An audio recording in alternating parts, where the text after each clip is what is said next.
Hello friends, welcome to back my YouTube channel PCS online classes. आज मैं भारत के governor general का अगला भाग लेकर आया हूं। जो भी स्टूडेंट इस वीडियो को पहली बार देख रहे हैं तो सबसे पहले आप इस चैनल को सब्सक्राइब करें ताकि मैं जो भी इम्पोर्टेंट वीडियो इसमें पोस्ट करूं इसका सीधे नोटिफिकेशन आपके पास पहुंच जाए।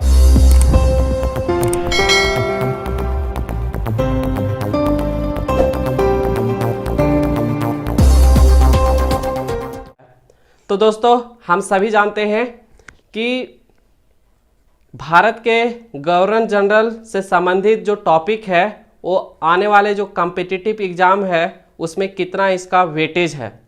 इससे पहले जितने भी पिछले कॉम्पिटिटिव एग्ज़ाम में क्वेश्चन पूछा गया है, यहाँ से बहुत सारे क्वेश्चन पूछे गए हैं। अभी हाल ही में मैंने अपने पिछले वीडियो में बताया कि किस प्रकार से ये जो सीरीज़ आने वाले एनटीपीसी एग्ज़ाम में हेल्प करेगी। और मेरे द्वारा जो बताया गया सीरीज था अंग्रेज़ों का भारत में आगमन, वहाँ से एक क्वेश्चन इस बार पूछा कि ईस्ट इंडिया कंपनी की स्थापना कब हुई थी। मैंने आपको वहाँ पे बताया था कि ईस्ट इंडिया कंपनी की स्थापना 31 दिसंबर 1600 ईस्वी को हुई थी।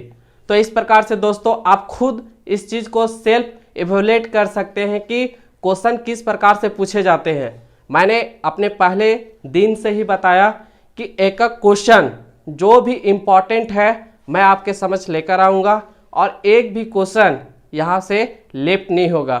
और इसी सीरीज में हम एक नया अध्याय भी लेकर आए हैं, भारत के गवर्नर जनरल। हम लोगों ने अपने पिछले वीडियो में देखा कि किस प्रकार से वारेन हेस्टिंग्स भारत में आए। और वारेन हेस्टिंग्स, जैसे हम सभी जानते हैं कि वारेन हेस्टिंग्स भारत के प्रथम गवर्नर जनरल थे। वारेन हेस्टिंग्स के कार्यकाल में कौन कौन सा महत्वपूर्ण प्रस्ताव हुए, एक्टिविटी हुए, उन सारे चीज़ों के बारे में हम लोगों ने अपने पिछले क्लास में विस्तार पूर्वक पढ़ा। अब आगे हम लोगों के सामने जो नए गवर्नर जनरल है लॉर्ड कॉर्नवालिस। और एक चीज़ दोस्तों कि जितने भी गवर्नर जनरल है उनका जो कार्यकाल है, उनका जो आने का जो कार्यकाल है वो क्रोनोलॉजी में पूछा जा सकता है कि निम्न में से कौन से गवर्नर जनरल पहले आए, उसे ऐसे आने के क्रम के अनुसार इसे क्या करें, सजाएं या उसको ऐसे सुसंगठित करें। तो इसलिए दोस्तों कि जो भी गवर्नर जनरल आए उनका पीरियड क्या था ये याद रखना जरूरी है, ताकि क्रोनोलॉजी से संबंधित अगर क्वेश्चन आता है तो आप वहाँ पे बहुत ही अच्छे तरीके से उस क्वेश्चन को डील कर सकते हैं। अब हम लोगों को सामने जो वारेन हेस्टिंग्स है, वारेन हेस्टिंग्स के बाद दूसरे सबसे महत्वपूर्ण गवर्नर जनरल लॉर्ड कॉर्नवालिस है। लॉर्ड कॉर्नवालिस का कार्यकाल क्या था, 1786 से 1793 ईस्वी। हम लोग वहाँ पे पढ़े कि वारेन हेस्टिंग्स का कार्यकाल क्या था, 1772 से 1772 से 1785 के बीच में कार्यकाल था वारेन हेस्टिंग्स का। 1772 से 1785 ईस्वी। तो दोस्तों ये डेट याद रखना बहुत जरूरी है। तो लॉर्ड कॉर्नवालिस का ब्रिटिश ईस्ट इंडिया कंपनी को विस्तार करने में इनकी बहुत बड़ी भूमिका थी। लॉर्ड कॉर्नवालिस ने अपनी नीतियों से ब्रिटिश ईस्ट इंडिया कंपनी के प्रसार एवं उसके सुदृढ़ होने में इनकी नीतियों का बहुत बड़ा योगदान रहा। तो दोस्तों लॉर्ड कॉर्नवालिस का जो कार्यकाल था वो कितना था, 1786 ईस्वी से 1793 ईस्वी। अब इनके कार्यकाल में कौन कौन से महत्वपूर्ण घटनाएं घटी, तो सबसे पहला महत्वपूर्ण घटनाएं जो घटी वो तृतीय मैसूर युद्ध हम लोगों ने बताया कि वहाँ पे है से हम लोगों ने पढ़ा कि प्रथम मैसूर युद्ध हुआ, सेकेंड मैसूर युद्ध हुआ। मैसूर जो अभी कर्नाटका का एक राज है, कि एक अलग राज था। वहाँ का जो शासक थे, वहाँ का जो सुल्तान थे, टीपू सुल्तान थे, कि उन्होंने किस प्रकार से अंग्रेजों के साथ दृढ़तापूर्वक संघर्ष किया। तो इसी क्रम में, संघर्ष के इसी अगले क्रम में तृतीय मैसूर युद्ध अंग्रेजी ईस्ट इंडिया कंपनी और सुल्तान के बीच होती है। अब ये जो युद्ध हुआ, तृतीय मैसूर युद्ध में कौन पार्टिसिपेट किए? तृतीय मैसूर युद्ध में टीपू सुल्तान ने पार्टिसिपेट किया। हम सभी जानते हैं कि टीपू सुल्तान अपने कार्यकाल में एक असाधारण छाप छोड़े। उनका जो कार्य करने की नीति थी, उनका जो शासन करने की नीति थी, वो आज भी भारतीय प्रशासन के लिए एक आदर्श के तौर पे उदाहरण प्रस्तुत किया जाता है कि किस प्रकार से वे अपने शासनकाल में अपनी नीतियों को संचालित किया, किस प्रकार से अपने लोगों की भलाई के लिए नीतियों को लागू किया। अब इसी क्रम में जो तृतीय मैसूर युद्ध हुआ, इनका जो अंत है वो श्रीरंगपट्टम की संधि से हुआ। और ये कब हुआ? श्रीरंगपट्टम की संधि 1792 ईस्वी में हुई। श्रीरंगपट्टम एक जगह का नाम है जहाँ पे मैसूर और ब्रिटिश ईस्ट इंडिया कंपनी ने एक दूसरे के खिलाफ युद्ध लड़ा। हालांकि इसमें टीपू सुल्तान की हार होती है। हम सभी जानते हैं कि ब्रिटिश ईस्ट इंडिया कंपनी हथियार के तौर पे, नेतृत्व के तौर पे और रिसोर्स के तौर पे इन मैसूर के मुकाबले बहुत ही एक स्ट्रांग पोजीशन में थे। परिणाम स्वरूप क्या हुआ कि इनकी हार होती है, मैसूर की हार होती है। और इसी हार के परिणाम स्वरूप श्रीरंगपट्टम की संधि होती है। तो दोस्तों, श्रीरंगपट्टम की संधि कब हुई थी? 1792 ईस्वी में हुई थी। तो ये याद रखना है। और आगे कॉर्नवालिस कोड का निर्माण, कॉर्नवालिस कोड का निर्माण, मैं इसे बताऊं, इससे इतिहास पढ़े हैं तो वहाँ पे एक कोड था, नेपोलियन कोड। एक्चुअली में कोड क्या होता है? कोड एक दस्तावेज होता है जहाँ पे किसी कार्य को करने के लिए एक लिखित रूप में लिखा हुआ रहता है कि इसको ये काम करना है, इस डिपार्टमेंट को ये काम करना है, इस डिपार्टमेंट को ये जिम्मेवारी दी गई है।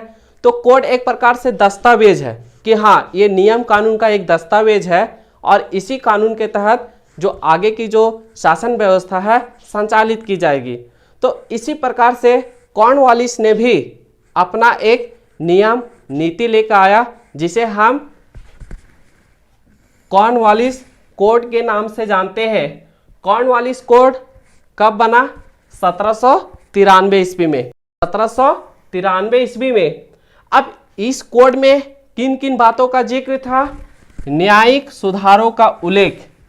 न्यायिक सुधारों का उल्लेख हम सभी जानते हैं कि पहले न्याय व्यवस्था की जो स्थिति थी वो कितनी खराब थी, पक्षपातीपूर्ण न्याय लिया जाता था। तो जब एक प्रकार से कहा जाता है कि ब्रिटिश ईस्ट इंडिया कंपनी ने भले ही यहाँ पे शासन किया, लेकिन इसका बहुत सारा प्रभाव जो सकारात्मक रहा वो भारत में छोड़ा। तो न्यायिक सुधार मतलब कि इक्विलिटी पे बात किया कि हम अगर कोई भी व्यक्ति अगर अपराध करता है तो उसे समान रूप से उसे सजा दी जाएगी। यहाँ पे न्यायिक सुधार में इस बात का वर्णन किया गया था। दूसरा, सामान्य प्रशासन का राजस्व प्रशासन से अलग।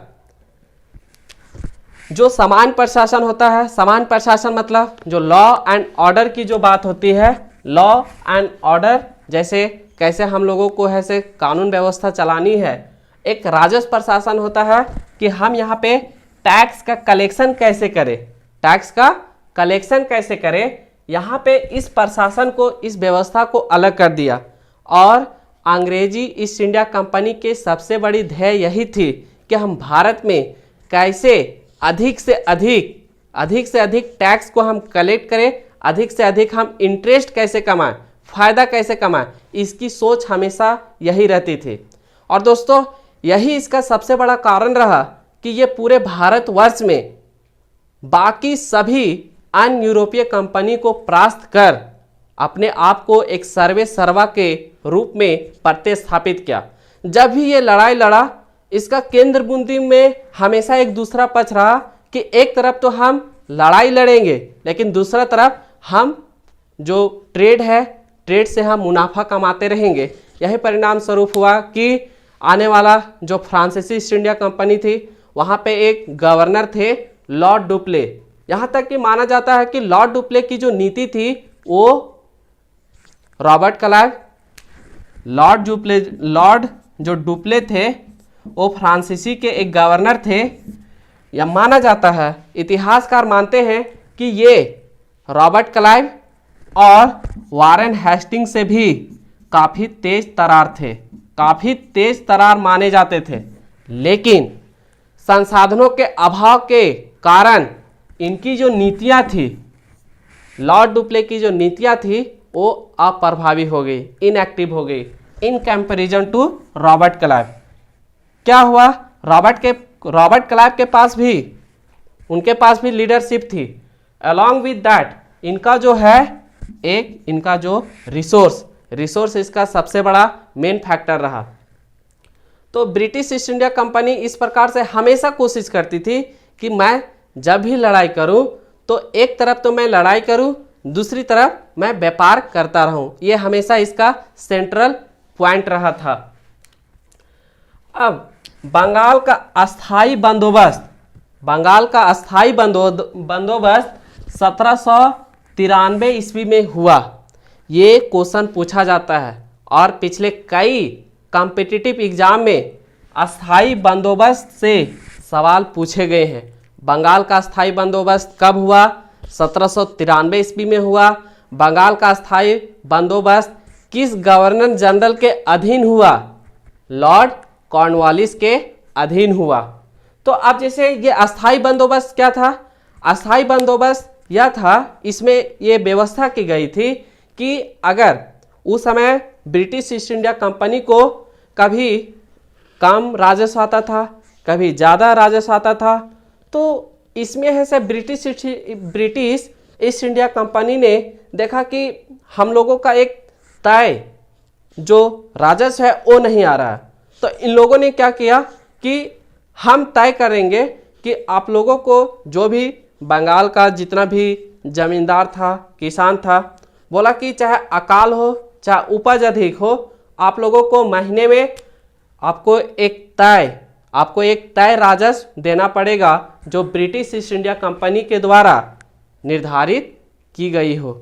वो है से महीने में फिक्स कर दिया गया कि चाहे आपका मुनाफा हो चाहे घाटा हो, आपको है से इतना कर या राजस्व देना पड़ेगा। अगर मान के चलिए एक उदाहरण के साथ समझते हैं, ब्रिटिश ईस्ट इंडिया कंपनी ने कहा कि आपको 100 रुपया हर एक महीने में देना है।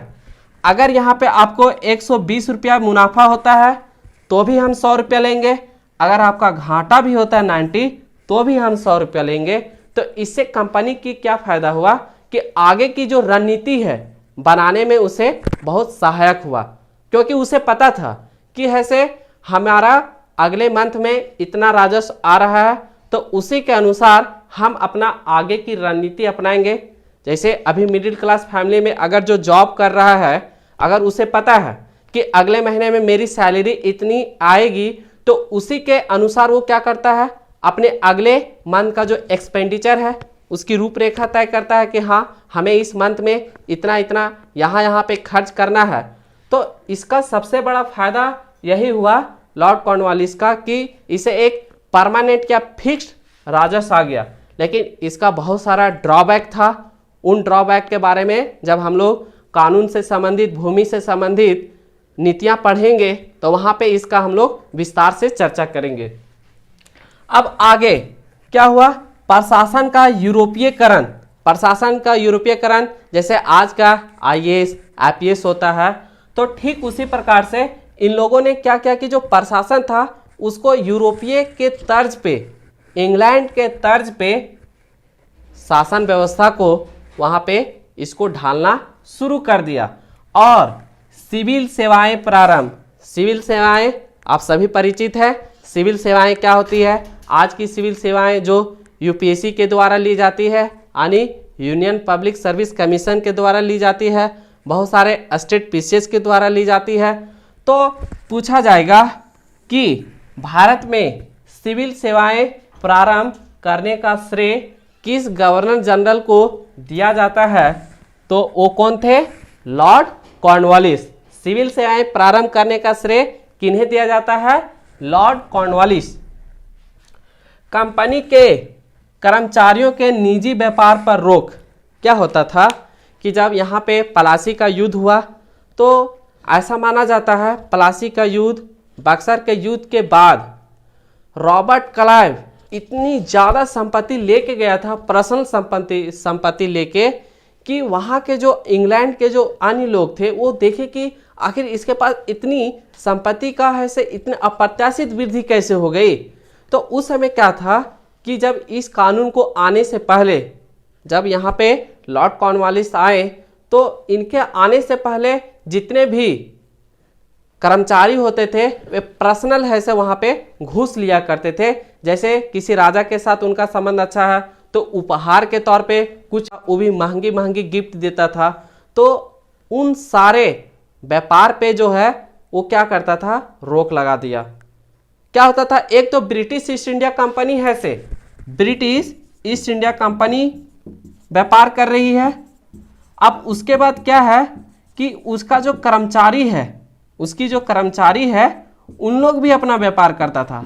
तो अब इससे क्या हुआ कि ब्रिटिश ईस्ट इंडिया कंपनी ने देखा कि इससे क्या हो रहा है कि इन लोग ऐसे कंपनी के लिए काम नहीं कर रहा है, उन लोग अपना पर्सनल प्रॉफिट के लिए काम कर रहा। तो बोला कि ये जो ट्रेंड है ना, ये जो एक्टिविटी है इसको ख़त्म करो, और ऐसे ये पूरा ध्यान ब्रिटिश ईस्ट इंडिया कंपनी के ग्रोथ में लगा। तो कंपनी के कर्मचारियों के निजी व्यापार पर रोक किसने लगाया? लॉर्ड कॉर्नवालिस ने। 1805 ईस्वी में गाजीपुर में लॉर्ड कॉर्नवालिस की मृत्यु हो जाती है। हालांकि मृत्यु से संबंधित सवाल नहीं पूछे जाते हैं भारत के कॉम्पिटिटिव एग्जाम में, लेकिन फिर भी इंफॉर्मेशन के लिए कि लॉर्ड कॉर्नवालिस का मृत्यु कब हुआ? 1805 में गाजीपुर में, मतलब कि इनका जो मृत्यु है वो भारत में ही हुआ। अब अगले जो गवर्नर जनरल है sir John Shore. Sir John Shore का जो कार्यकाल है 1793 से 1798 के बीच में रहा। कब रहा? 1793 से 1798 के बीच में रहा। इनके कार्यकाल में कोई महत्वपूर्ण उपलब्धियां नहीं हुई, इस कारण से मुझे नहीं लगा कि यहाँ से कोई इम्पोर्टेंट टॉपिक बन सकता है। तो केवल हमें ये याद रखना है लॉर्ड कॉर्नवालिस के बाद कौन गवर्नर जनरल आए? सर जॉन शोर आए। इनका कार्यकाल क्या था? 1793 से 1798 था। अब लॉर्ड कॉर्नवालिस से इम्पोर्टेंट, लॉर्ड कॉर्नवालिस के शासनकाल के बाद सबसे महत्वपूर्ण जो शासनकाल रहा वो लॉर्ड वेलेस्ली के कार्यकाल में हुआ। लॉर्ड वेलेस्ली का कार्यकाल कब था? 1798 से 1805। 1798 से 1805। अब इनका सबसे बड़ा, लॉर्ड वेलेस्ली को अगर जाना जाता है किसी कार्य के लिए तो वो जाना जाता है सहायक संधि के कारण। सहायक संधि क्या था मैं अभी विस्तार से बताता हूँ। सहायक संधि था कि कंपनी ने यहाँ पे जितने भी रजवाड़े थे, जितने भी राजाएं थे, उनके साथ समझौता किया। समझौता क्या किया? समझौता किया कि भाई ऐसा करो कि हमारे साथ समझौता करो, अपने जो राज है राज दरबार में हमारी सेना रखो, खुद की सेना मत रखो, और यहाँ पे जो प्रतिनिधि है वो कंपनी का प्रतिनिधि होगा। यानी कि भले ही शासन पे जो राजा है वो राजवाड़ा रहेगा, भारतीय राजा रहेगा, लेकिन असल में उसका संचालन करने का जो कार्य है वो कौन करेगा? ब्रिटिश ईस्ट इंडिया कंपनी करेगा। ब्रिटिश ईस्ट इंडिया कंपनी ने अपना एक रेजिडेंट, वहाँ पे एक टर्म आता है सहायक संधि में, रेजिडेंट प्रतिनिधि वहाँ पे नियुक्त किया, और प्रतिनिधि के रेजिडेंट के सलाह पर ही जो भी संबंधित सहायक संधि के जो हस्ताक्षर किए हैं वहाँ पे उनसे समझौता करते हैं और उन्हीं के सलाह पे अपनी शासन व्यवस्था को संचालित करते हैं। और जो भी राजा या राज इस समझौते को हस्तांतरित करता है, हस्ताक्षर करता है, तो उसे अपने यहाँ खुद की सेना नहीं रखनी पड़ती थी। वो कंपनी के द्वारा सेना, जो कंपनी के द्वारा गठित की गई सेना है, वो अपने राज में रखती थी। अब इसके बदले क्या होता था, इसके बदले जो राज है, इसके बदले राज कंपनी को एक मुश्त टैक्स कर दिया करते थे। तो सहायक संधि यही था। तो सहायक संधि किसके कार्यकाल में हुआ? लॉर्ड वेलेस्ली में। कब हुआ सहायक संधि? 1798 ईस्वी में। पूछेगा, ये बहुत ही इंपॉर्टेंट टॉपिक है। सहायक संधि कब हुआ? 1798 ईस्वी में। किनके कार्यकाल में हुआ? लॉर्ड वेलेस्ली के कार्यकाल में हुआ। अब इनसे और इससे ज़्यादा जो इम्पॉर्टेंट है, ये पूछा जाएगा कि सहायक संधि में सबसे पहले कौन कौन सा स्टेट आया? तो पहला जो है सहायक संधि को समझौता करने वाला कोई राज था, वो हैदराबाद का निजाम था। कौन था? हैदराबाद का निजाम था। तो सबसे पहले हैदराबाद 1798, दूसरा 1799 मैसूर, तीसरा 1799 तंजौर एंड 1801 अवध। तो हमें याद रखना है, एक बार मैं फिर से रिवीजन कराता हूँ। 1798 हैदराबाद, 1799 मैसूर, 1799 तंजौर और 1801 अवध। ये सीक्वेंस याद रखना है कि सबसे पहले कौन किया? हैदराबाद, दूसरा मैसूर, तीसरा तंजौर एंड लास्ट जो था वो चौथा कौन किया? अवध। और भी राज थे, वो इम्पॉर्टेंट नहीं है। ये चार जो प्रथम चार है वो याद रखना है। और इसी से अगर संबंधित आता है, क्रोनोलॉजी में अगर सवाल पूछा जाता है तो आप इस डेट को याद करके इससे संबंधित जो भी क्वेश्चन पूछा जाएगा आप उस क्वेश्चन को बहुत ही इजी तरीके से सॉल्व कर सकते हैं। इन्हीं के कार्यकाल में चतुर्थ मैसूर युद्ध हुआ। चतुर्थ मैसूर युद्ध 1799 ईस्वी में हुआ और इसी युद्ध में Tipu Sultan British east India company के खिलाफ लड़ते हुए शहीद हुए। तो टीपू सुल्तान किस मैसूर युद्ध में उनका देहांत हुआ?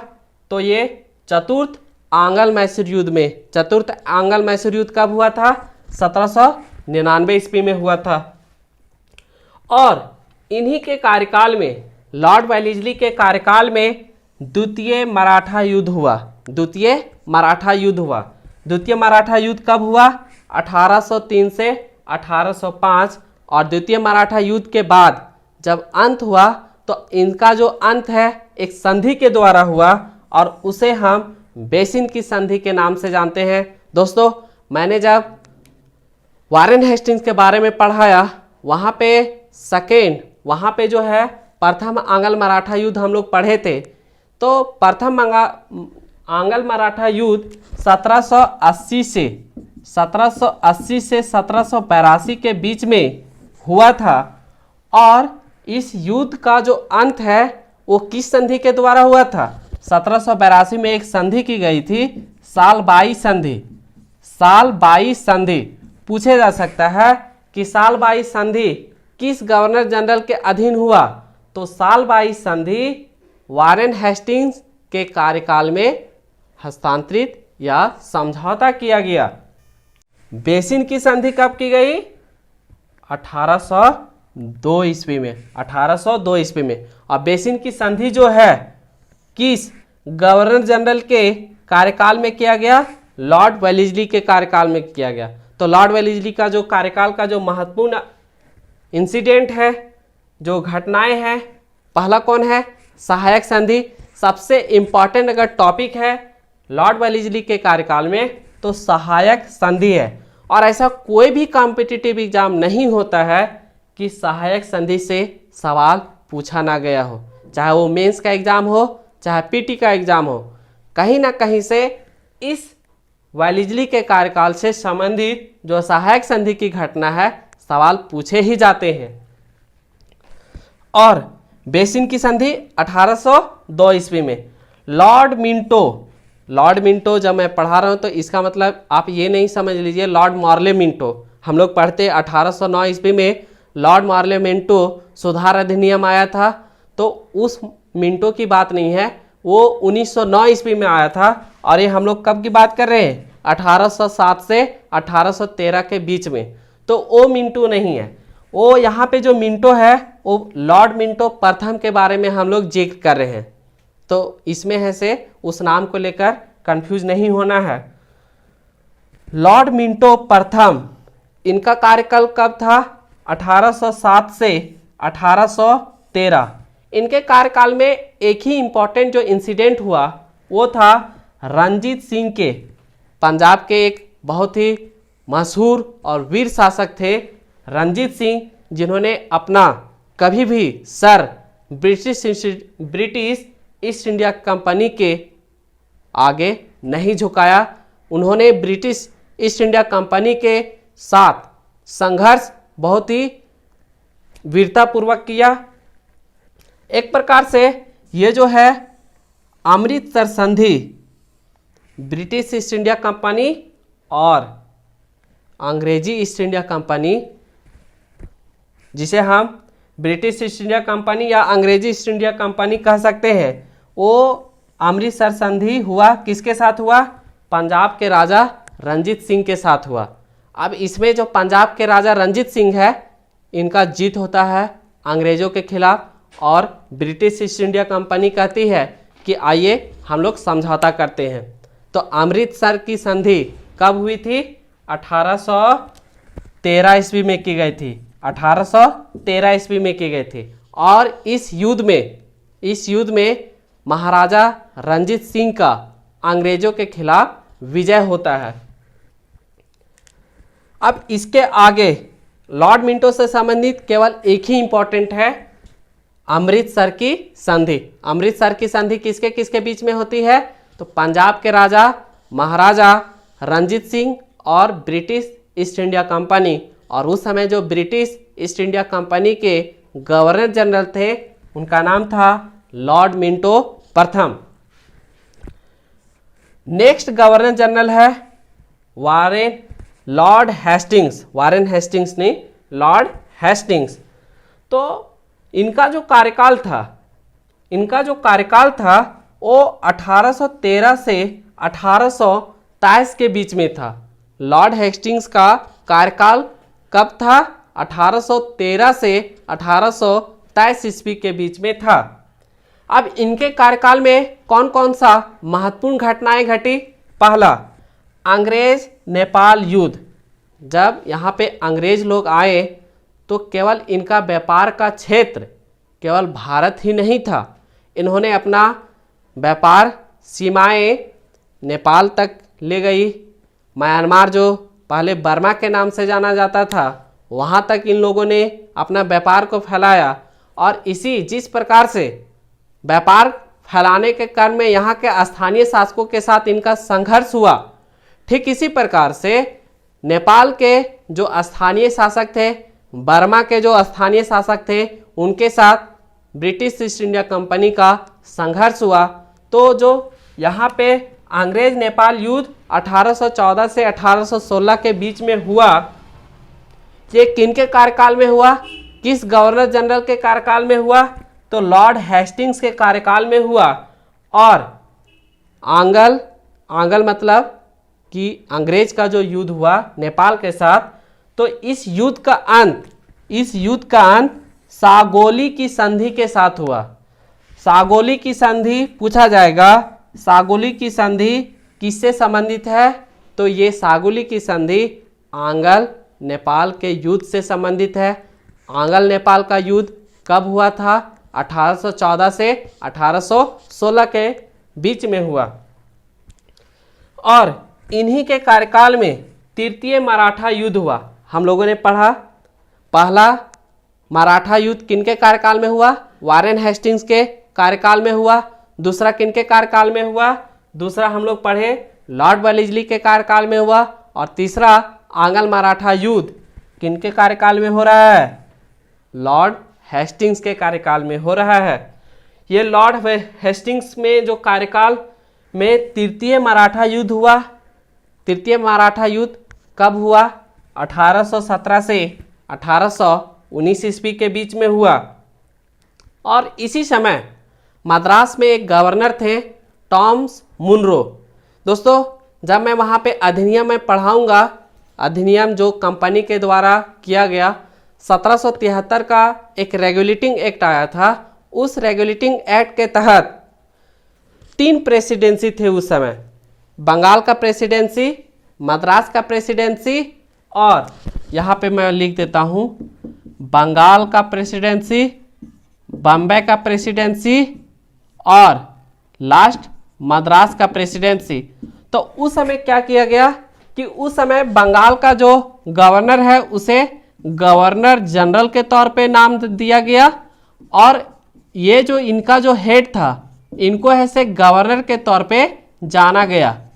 किनके नाम से जाना गया? गवर्नर के नाम से जाना गया। ये जो बॉम्बे और मद्रास के गवर्नर है किनके अधीन काम करते थे?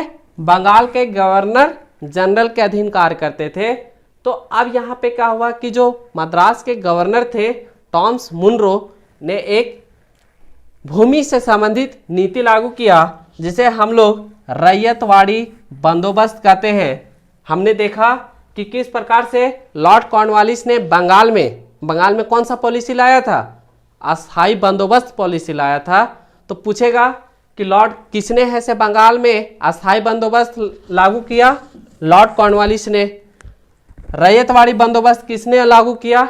एक अलेक्जेंडर रीड हैं और एक ऐसे टॉमस मुनरो हैं। जब मैं वहाँ पे भूमि संबंधी नीति पढ़ाऊँगा तो वहाँ पे मैं डिटेल से बताऊँगा कि कौन कौन सा शासक का, कौन कौन सा गवर्नर का रैयतवाड़ी बंदोबस्त को लागू, जो गवर्नर थे कौन कौन से अंग्रेज अधिकारी थे जिन्होंने रैयतवाड़ी बंदोबस्त को लागू करने में अहम भूमिका निभाई।